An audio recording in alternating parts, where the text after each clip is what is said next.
এতক্ষণ নতুন বউকে কেউ একা ফেলে রাখে? অবশ্য এই অপেক্ষাতে আনন্দ আছে, কিন্তু অপেক্ষা করতে করতে না শেষ পর্যন্ত এই আনন্দটাই মাটি হয়ে যায়।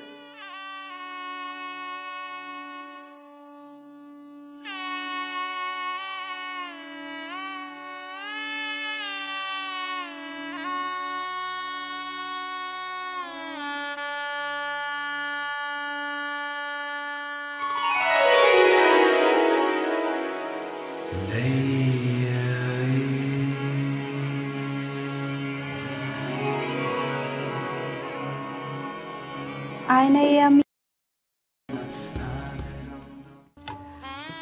কি হয়েছে আপনার? শরীর খারাপ লাগছে? না, আমি ঠিক আছি। আপনি কিন্তু ঘামছেন, দেখুন কপালে ঘাম। ও কিছু না, মাথাটা ঝিমঝিম করছে, তুমি ব্যস্ত হও না। পানি খাবেন? পানি দিই? আমি নিয়ে নিচ্ছি। না, আমি দিচ্ছি।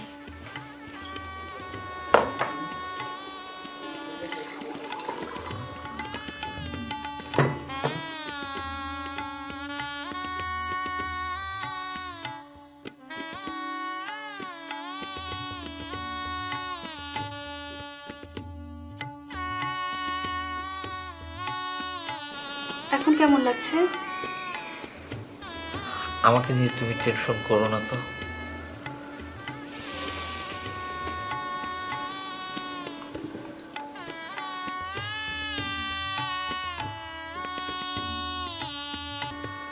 শোনো, অনেক রাত হয়েছে, তুমি ঘুমিয়ে পড়ো। আপনি?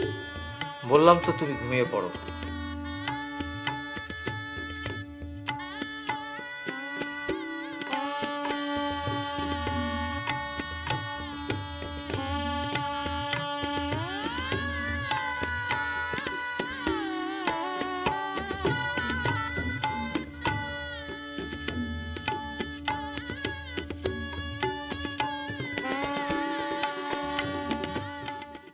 ভাবি, এই ভাবি, উঠেছো? আরে ওঠো, নিচে সবাই নাস্তার জন্য ওয়েট করছে। তুমি যাও, আমরা আসছি।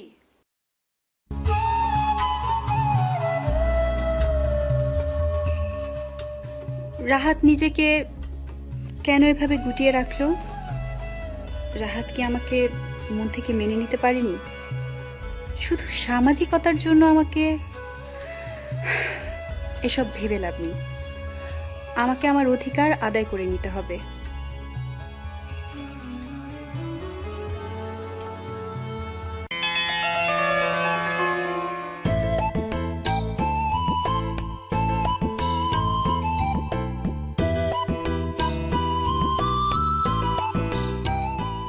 তোমার খিদে পায়নি বৌমা? গত রাতে তো কিছু খাওনি।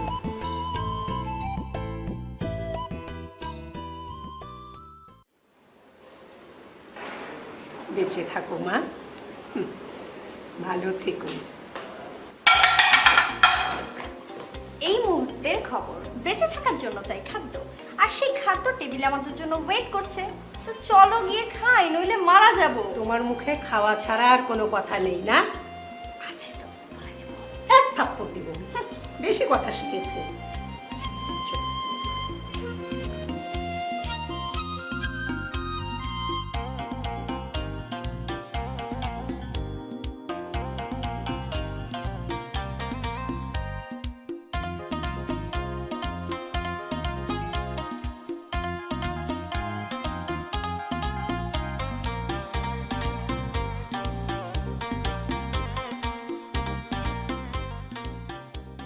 রাহাত, তন্দ্রা, তোমাদের জন্য একটা সারপ্রাইজ আছে।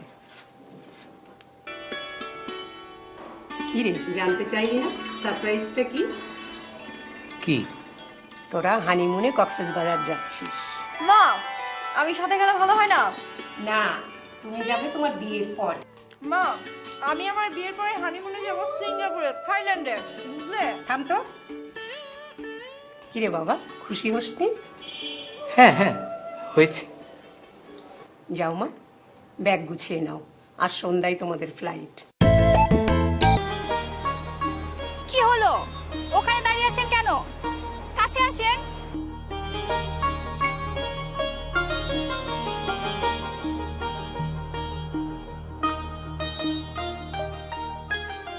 আমার কাছে সবকিছু কেমন যেন অবিশ্বাস্য মনে হচ্ছে। কেন? এই যে আমরা এখানে এসেছি, আর তাছাড়া আপনাকে খুব কাছ থেকে জানতে পারবো। আচ্ছা, তুমি আমাকে আপনি করে ডাকো কেন? আচ্ছা ঠিক আছে, তুমি এত কম কথা বলো কিভাবে? মানে? এই যে কেমন যেন মেপে মেপে কথা বলো, মনে হয় তোমার কথা বলার একটা ছক আছে, এর বাইরে তুমি যেতে পারো না। সেটা হয়তো তোমার মনে হচ্ছে। আমার মন যেটা বলে সেটা কিন্তু ঠিকই বলে। তুমি কি মন নিয়ে গবেষণা করো নাকি? হুম, গবেষণা করি না, কিন্তু এই মুহূর্তে আমার মন কি চাচ্ছে জানো? না। মন চাইছে তোমাকে নিয়ে সমুদ্র স্নান করি।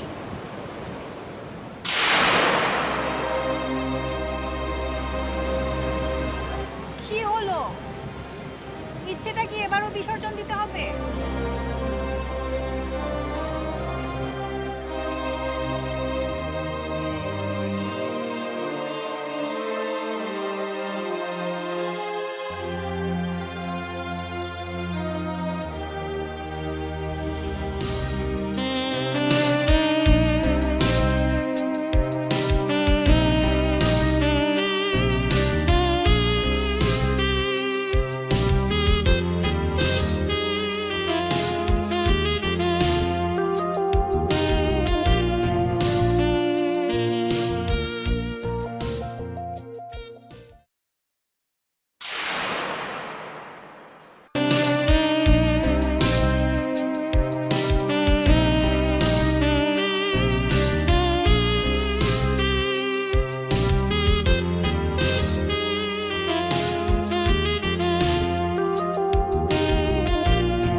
এটা কি রকম অ্যাটিটিউড হলো? দেখো, আমি খুব টায়ার্ড, এখন ঘুমাও প্লিজ। হানিমুনে এসে শুধু ঘুমাবো? আচ্ছা, রাতের বেলা তো মানুষ ঘুমায় নাকি? ঘুমানো ছাড়াও তো আর অনেক কিছু করার আছে। দুজনে মিলে একসাথে জ্যোৎস্না দেখব, সমুদ্রের তীরে বসে ঢেউ দেখব, তোমার বুকে মুখ গুজে থাকবো। তন্দ্রা, বাচ্চাদের মতো কথা বলো না তো। আমি তো বাচ্চা মেয়েদের মতো কথা বলছি না, আমি খুবই প্র্যাকটিক্যাল কথা বলছি, স্বামী স্ত্রী সম্পর্কের কথা বলছি। প্লিজ, আমি খুব টায়ার্ড, আর ডিস্টার্ব করো না, ঘুমাও।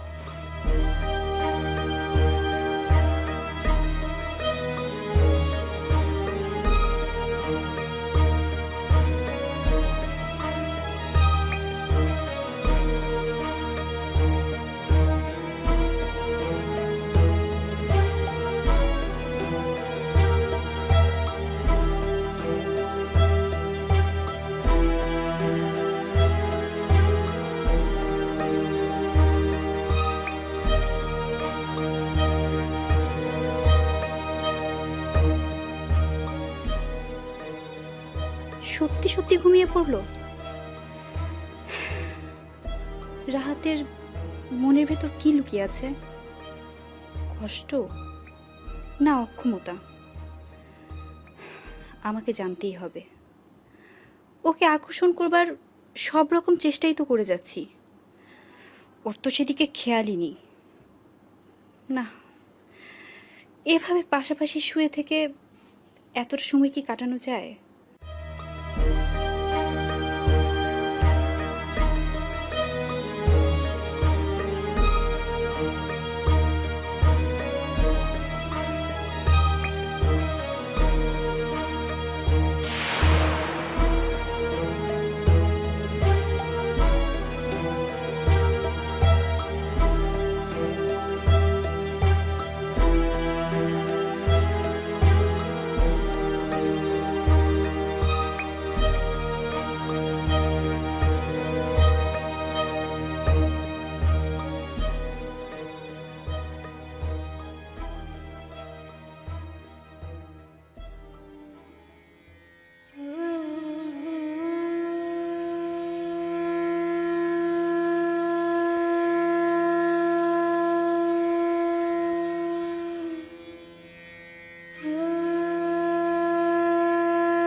আচ্ছা, তুমি এই রাতের বেলা বারান্দায় কি করছো?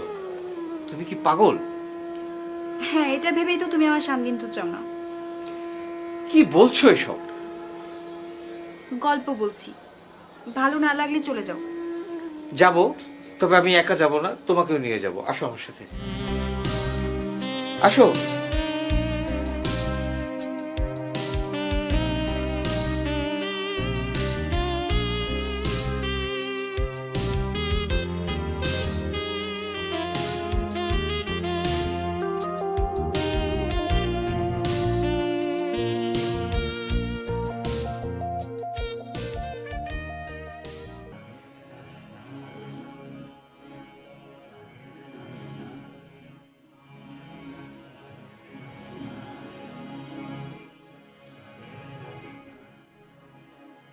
এই, ঘুমিয়ে পড়লে? ঘুমিয়ে পড়লে আমার কথা শুনলে কি করে? না ঘুমাচ্ছ? কি? কিছু না, তুমি বুঝবে না।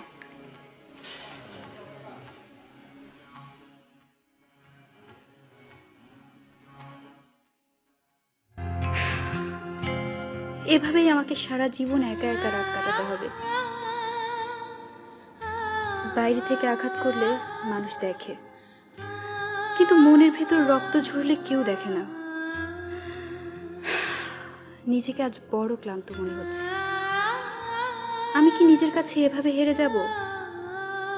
না, এর আসল কারণ জানতে হবে। আমাকে রাহাত কেন বিয়ে করলো এটা আমার জানতেই হবে।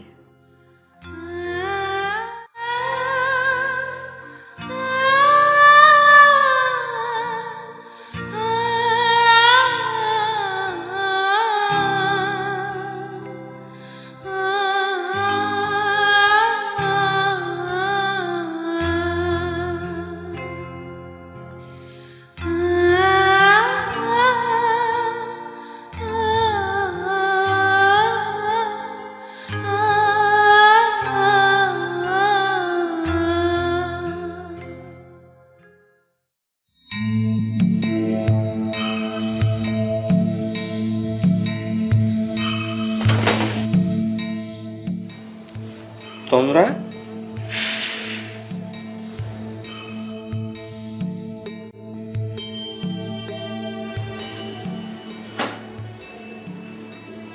ও মাই গড, তোমরা, এই তোমরা, তোমরা, এই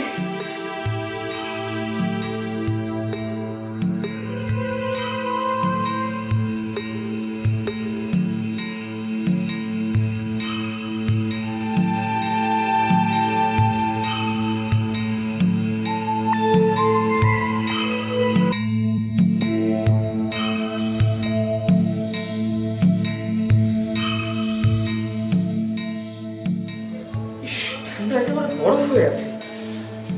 তোমরা, তোমরা,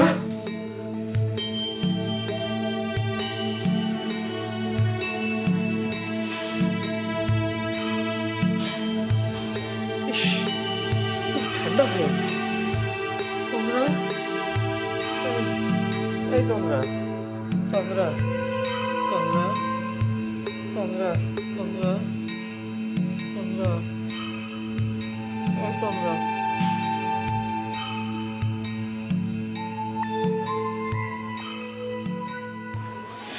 তোমরা এখন কেমন লাগছে?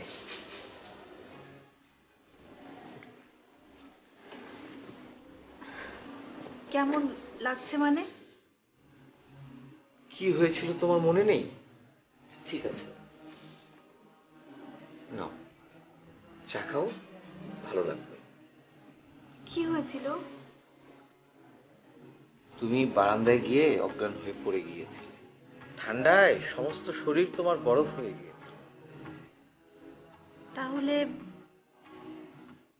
আমি এখানে এলাম কি করে? আচ্ছা, তুমি কি আমাকে এতটাই হৃদয়হীন ভাবো?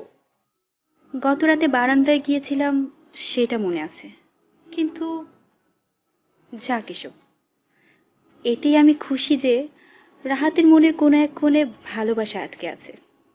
না, এ বিয়েতে আমি ঠকিনি, হয়তো কিছুটা সময় লাগবে। কি ভাবছো? না, কিছু না। আচ্ছা, তুমি একটু বিশ্রাম নাও, আমি একটু বাইরে যাচ্ছি।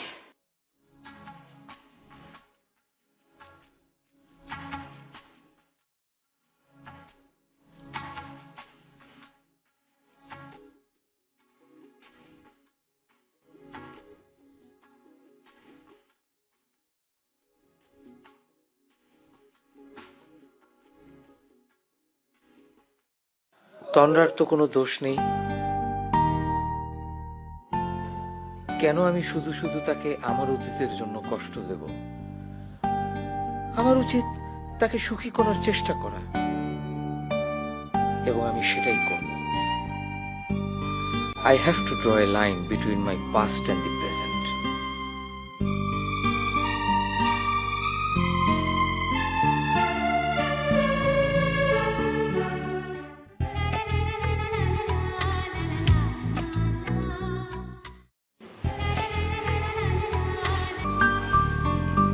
হ্যালো। হ্যাঁ তন্দ্রা, তুমি একটু বিচে আসবে? তোমাকে নিয়ে একটা ক্যাফেতে যাবো খেতে। মানে? মানে আবার কি, তোমাকে আমি বলেছি তুমি বিচে আসো, তারপরে দেখো কি হয়। আচ্ছা ঠিক আছে।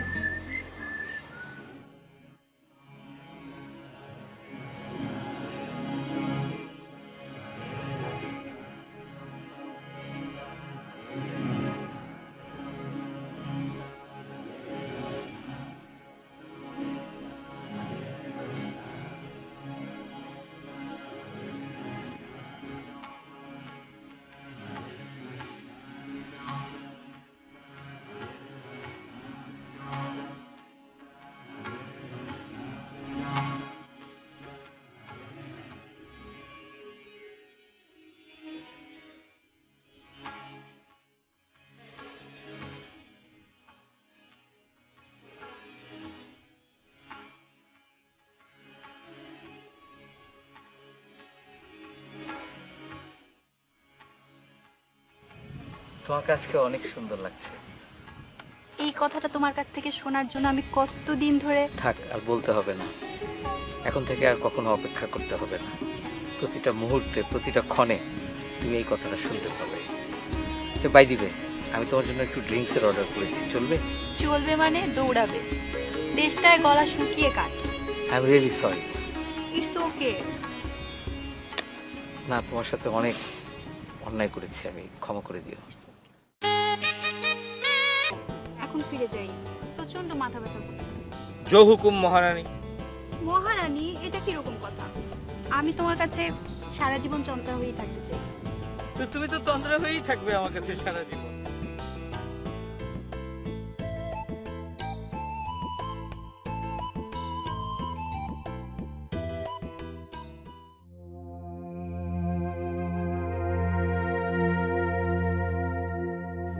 আজ তোমাকে কয়েকটা প্রশ্ন করব, ঠিক ঠিক জবাব দেবে? অবশ্যই দেবো।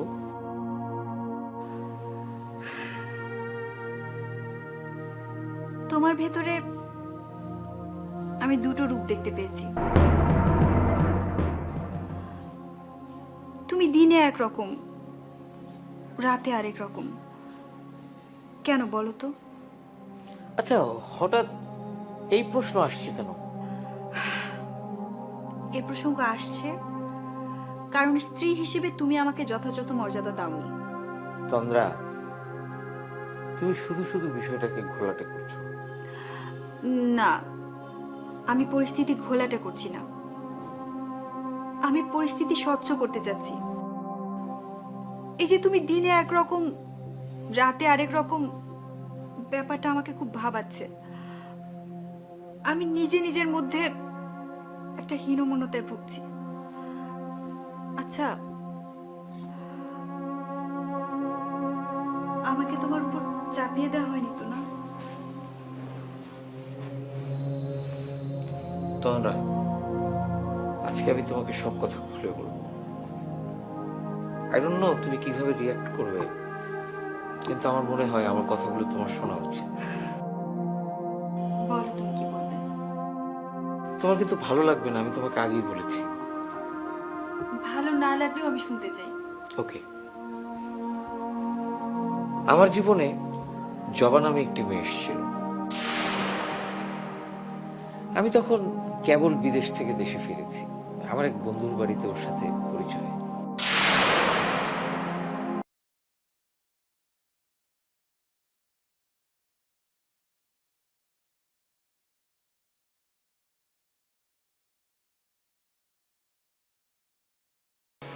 আচ্ছা, তুমি একদিন আমাকে তোমাদের বাড়িতে নিয়ে যাবে না? পাগল হলে নাকি? আমাকে বাড়ি থেকে বের করে দেবে? ভালো হবে তো। আমি তখন সরাসরি তোমাকে আমার বাসায় নিয়ে যাব। ইস, সরাসরি তোমাকে আমার বাসায় নিয়ে যাব, কি মজা, তাই না? এভাবে যাওয়া যায় নাকি? এই শোনো, বাসা একদম কাছে চলে এসেছে, তুমি এখন যাও, কেউ আবার দেখে ফেলবে। কে দেখে? আহা, সারাদিন তো তোমার সঙ্গে ছিলাম, এখনো তোমার শখ মিটছে না কি? বাচ্চাদের মতো করো না, যাও তো, কেউ যা ভেবেছিলাম ঠিক তাই। ভাবি, প্লিজ যাও। ভালো তো, আমাকে পরিচয় করিয়ে দাও। ভাবিকে তুমি চেনো না? শোনো প্লিজ, এখন যাও, আজকে যে কি হবে আমার খুবই ভয় করছে, কিছুই বুঝতে পারছি না কি হবে। তুমি যাও, আমি আসি, হ্যাঁ? কাল দেখা হবে। জবা, প্লিজ যাও।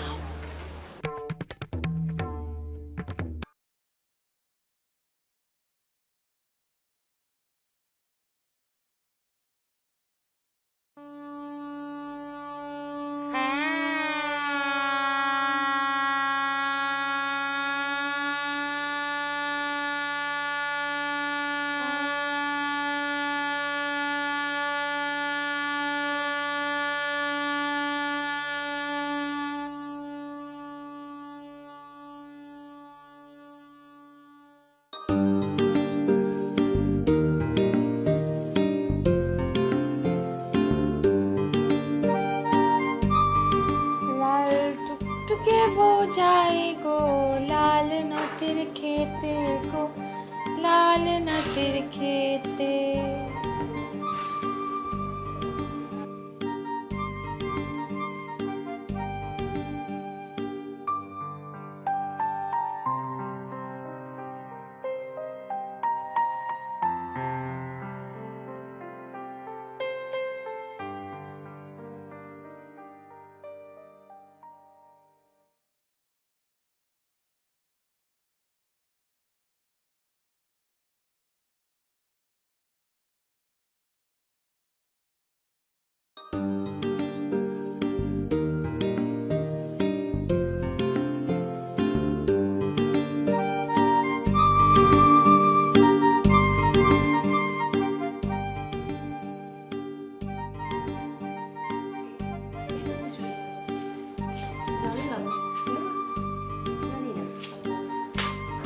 মা,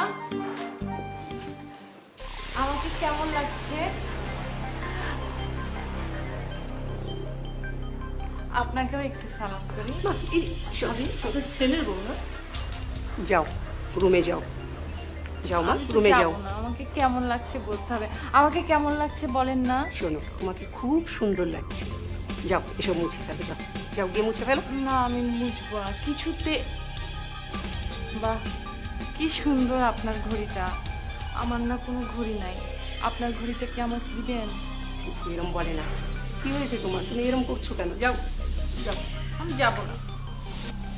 যাও, তুমি তোমার রুমে যাও মা। যাও। আচ্ছা মা, এই যে আমাকে কেমন লাগছে একটু বলেন না, একটু বলেন। ঘুমটা দিব? এই যে কেমন দেখা যাচ্ছে? আমাকে খুব সুন্দর লাগছে। যাও, তুমি তোমার রুমে যাও, যাও, যাবো না, যাও। আমি যাবো না তো। ওনার সাথে আমাকে একটু কথা বলতে দেন না। জবা, যাও, নিজের রুমে যাও, যাও, যাও। মা কেমন করেন?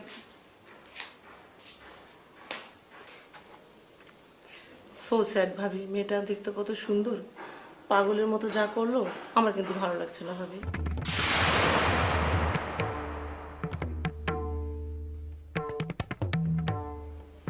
সমাজে আর আমার মান সম্মান কিচ্ছু থাকলো না।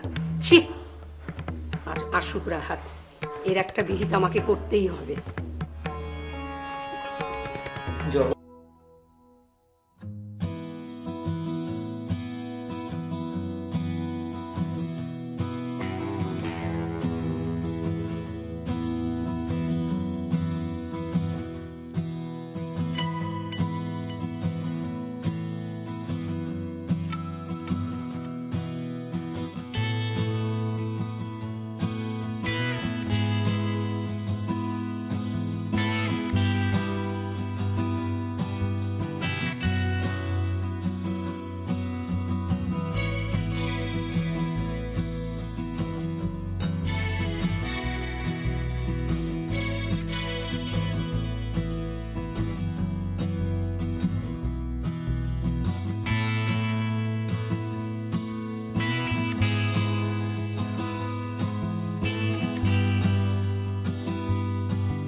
রাহাত, তোর বইয়ের পাগলামির জন্য তো আমার বাড়িতে টেকা দায়ী হয়ে গেল।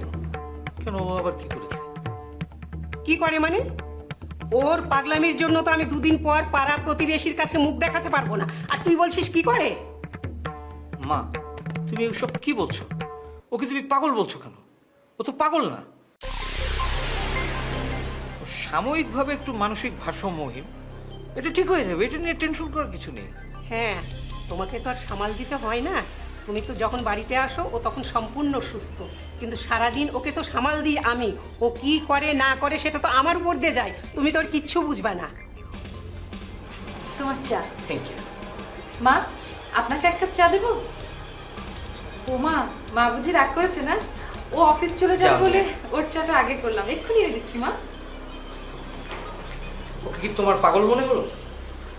ও কত সুস্থ স্বাভাবিকভাবে মমতা নিয়ে তোমাকে চা দিতে চাইলো, তুমি ওর দিকে একটু তাকালে না পর্যন্ত। ওকে তুমি পাগল বলছো না? এনিওয়ে, এটা নিয়ে তোমাকে আর টেনশন করতে হবে না, আমার ওর উপর আস্থা আছে, ও সুস্থ হয়ে যাবে। সুস্থ হলেই ভালো। আমি যাই। সাবধানে যেও। মা, আপনার চা। এই মেয়ে শোনো, আমার ছেলে যতক্ষণ বাড়িতে থাকে ততক্ষণ তুমি ভালো থাকো। ও চলে যাওয়ার পর তোমার পাগলামি শুরু হয় কেন? হ্যাঁ, মা, আসলে আমার অসুস্থতা রাহাত বাড়ি থাকা বা না থাকার সাথে সম্পর্কিত না। আমার কখন এমন হয়, কখন আমি এরকম বিহেভ করি আমি ঠিক বুঝতে পারি না মা। আর অসুস্থতার পরে যখন আমি সুস্থ হয়ে উঠি তখন আমার সে সময়ের কথা কিছুই মনে থাকে না। আপনি তো আমার মা, আপনি যদি না বোঝেন আমি কাকে বোঝাবো বলুন? শোনো, আমি তোমার এসব পাগলামি বুঝতে চাই না, আমি তোমার এসব কথা তো শুনতেও চাই না। এত তত্ত্ব কথা তুমি আমাকে বলবে না। শোনো, আমার মাথায় হাত দিয়ে তুমি ওয়াদা করো, তুমি আমার ছেলের জীবন থেকে সরে যাবে। কি বলো? বলো, জবাব দাও। আজ যদি আমার জায়গায় আপনার মেয়ে থাকতো, কি করতেন আপনি মা? আমি তো তোমাকে বলেছি তোমার এসব তত্ত্ব কথা আমি শুনতে চাই না। তুমি আমার ছেলের জীবন থেকে যাবে কিনা সেই ওয়াদা তোমাকে আজকে করতেই হবে। আর আমি যে তোমাকে এসব বলছি, এসব আমার ছেলের কানে যেন এক ফোঁটাও না যায়। বলো, তুমি আমার ছেলের জীবন থেকে যাবে কিনা? কথা দাও।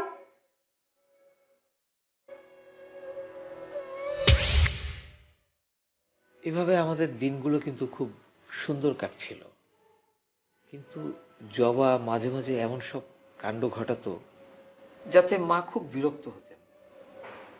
প্রতিবন্ধী বলে ওকে খোঁচাও দিতেন, কিন্তু বিশ্বাস করো তোমরা, জবা প্রতিবন্ধী ছিল না, ও গ্র্যাজুয়েট ছিল। কি সুন্দরভাবে আমাদের পুরো সংসারটা ও সামলাচ্ছিল। কিন্তু সমস্যাটা ছিল মায়ের। সমাজের চোখে জবা মাঝে মাঝে এমন সব কাণ্ড করে বসতো যাতে মা খুব বিব্রত হচ্ছিল। এজন্য উনি জবার সাথে দুর্ব্যবহার করতেন। বিশ্বাস করো, আমি কোনোদিন কিছু টের পাইনি। টের পেলে অবশ্যই আমি প্রোটেক্ট করতাম। আমাদের বিয়ের যেদিন 1 বছর পূর্ণ হয় সেদিন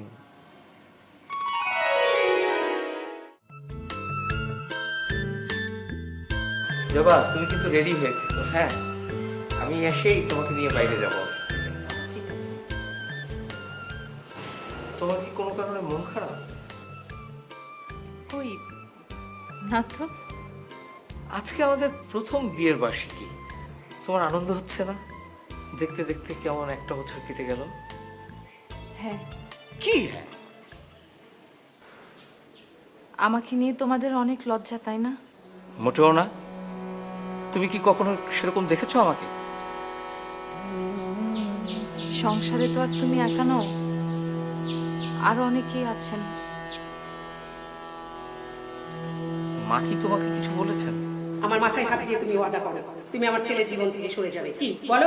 আর আমি যে তোমাকে এসব বলছি, এসব আমার ছেলের কানে যেন এক ফোঁটাও না যায়। এই, আমি আসি। ঠিক আছে, চলো। কি হয়েছে? জবা কোথায়? ও ঘরে আছে, দেখ। ঘরে তো নেই মা।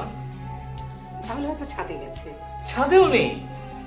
কোথাও গেছে হয়তো, বাবা এসে পড়বে।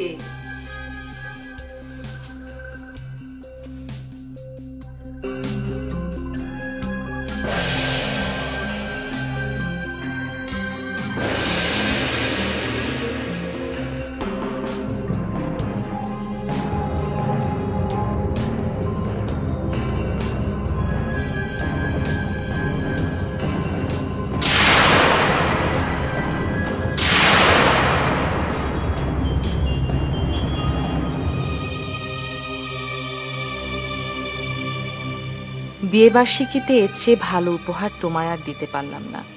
তুমি আমাকে অনেক ভালোবাসো, আমি জানি, কিন্তু দুজন মিলে তো সংসার না।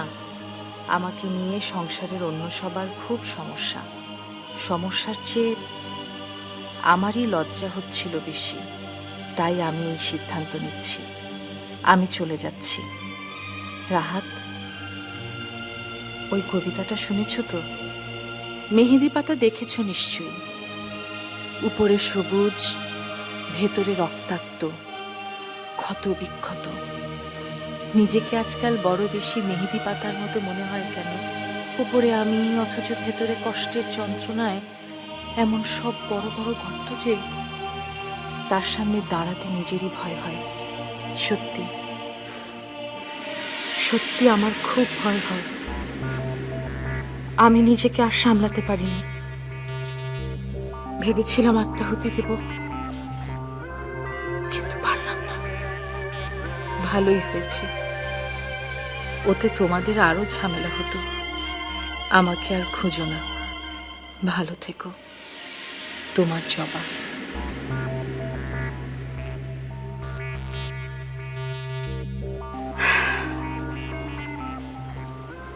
জবা অকালেই ঝরে পড়লো তোমার জীবন থেকে। আচ্ছা, ওর সমস্যার কথা তুমি আগে থেকে জানতে না? জবা আমার কাছে কোনোদিন কোনো কিছু লুকায়নি, কিন্তু ওর এই সমস্যাটা জানার আগেই না আমি ওর প্রতি দুর্বল হয়ে পড়েছিলাম। আর তাছাড়া ওর এই সমস্যাটা আমার কাছে কখনোই কোনো সমস্যা বলে মনে হয়নি। আমি কয়েকজন ডাক্তারের সাথেও কথা বলেছিলাম এই সমস্যাটা নিয়ে। এরপর খোঁজনি কোথাও? পরিচিত অপরিচিত সব জায়গায় আমি ওকে খুঁজেছি, কিন্তু কোথাও আমি ওকে খুঁজে পাইনি। জবা আমার জীবন থেকে সব রং কেড়ে নিয়ে গেছে। তুমি বলতে পারো আমি এখন টোটালি একজন বর্ণহীন মানুষ। এভাবে ভাবছো কেন? ও তো তোমার উপর রাগ করে চলে যায়নি। হ্যাঁ, আমি জানি মার উপর ওর প্রচন্ড অভিমান ছিল। আচ্ছা, ভাবতে পারো মা কেন ওর সাথে এমন আচরণ করত? ও যদি পরের মেয়ে না হয়ে নিজের মেয়ে হতো, বা ওর জায়গায় যদি আমি হতাম, তাহলে কি মা এরকম দুর্ব্যবহার করতে পারতেন? জবা তো শারীরিকভাবে অটিস্টিক ছিল না, মাঝে মাঝে একটু শিশু সুলভ আচরণ করত। এটা কি সমাজের চোখে খুবই লজ্জাকর? একটা কথা জানতে চাইবো, সত্যি বলবে? আচ্ছা, তুমি কি সত্যি সুখী হয়েছিলে? সত্যি ওকে ভালোবেসেছিলে? তন্দ্রা, আমি তোমার কাছে কোনো কিছু গোপন করব না। তোমার হয়তো শুনতে খারাপ লাগবে, বাট দিস ইজ ফ্যাক্ট। ও আমার প্রথম প্রেম ছিল, প্রথম ভালোবাসা ছিল। আমাদের সম্পর্কের একটা গভীরতাও ছিল। তাহলে আমাকে বিয়ে করলে কেন? অনেক রাত আমি না ঘুমিয়ে কাটিয়েছি। জবার স্মৃতি কোনোভাবে মুছে ফেলতে পারিনি মন থেকে। দীর্ঘ 1 বছর ওর স্মৃতি প্রতি মুহূর্তে আমাকে তাড়া করেছে। কিন্তু যেদিন আমি প্রথম তোমাকে দেখলাম, কোথায় যেন জবার সাথে তোমার একটা মিল খুঁজে পেলাম। তাই শেষ পর্যন্ত মায়ের ইচ্ছাতে রাজি হয়ে গেলাম। জানো, যারা ভালোবাসতে জানে তারা কিন্তু বারবার ভালোবাসে। তোমার ক্ষেত্রেও তাই হয়েছে। তুমি আমাকে ভালোবাসো ঠিকই, কিন্তু বলতে ভয় পাচ্ছ। এতে করে তুমি কিন্তু শুধু নিজেকে ঠকাচ্ছ না, আমাকেও ঠকাচ্ছ। আমি না ঠিক অ্যাডজাস্ট করতে পারছি না, আবার তোমাকেও আমি ঠকাতে চাচ্ছি না। প্রচন্ড ঝড়ের পর সবকিছু উলটপালট হয়ে যায়। তোমার ক্ষেত্রেও তাই হয়েছে। কিন্তু তুমি তো জবাকে ত্যাগ করনি, ও তোমাকে ত্যাগ করেছে। তুমি কি জবার শূন্যতাটা পূরণ করবে? অনেক রাত হয়েছে, চলো শুয়ে পড়ি। আজকে না আমার অনেক হালকা লাগছে। এই বুকে অনেক কষ্ট জমেছিল। এখন মনে হচ্ছে সব কষ্ট উড়ে গেছে। ভালোবাসা মানুষকে নতুন করে বাঁচতে শেখায়। শোনো, কাল কিন্তু অনেক ভোরে উঠতে হবে। অবশ্যই, কালকে আমরা ভোরে উঠে সারা দিন বেঁচে থাকবো, একসাথে সূর্যাস্ত দেখব। ওই সূর্যাস্তের সাথে সাথে আমাদের সমস্ত অতীতগুলো একেবারে অতীত হয়ে যাবে। শুরু হবে আমাদের নতুন জীবন। Love you dear.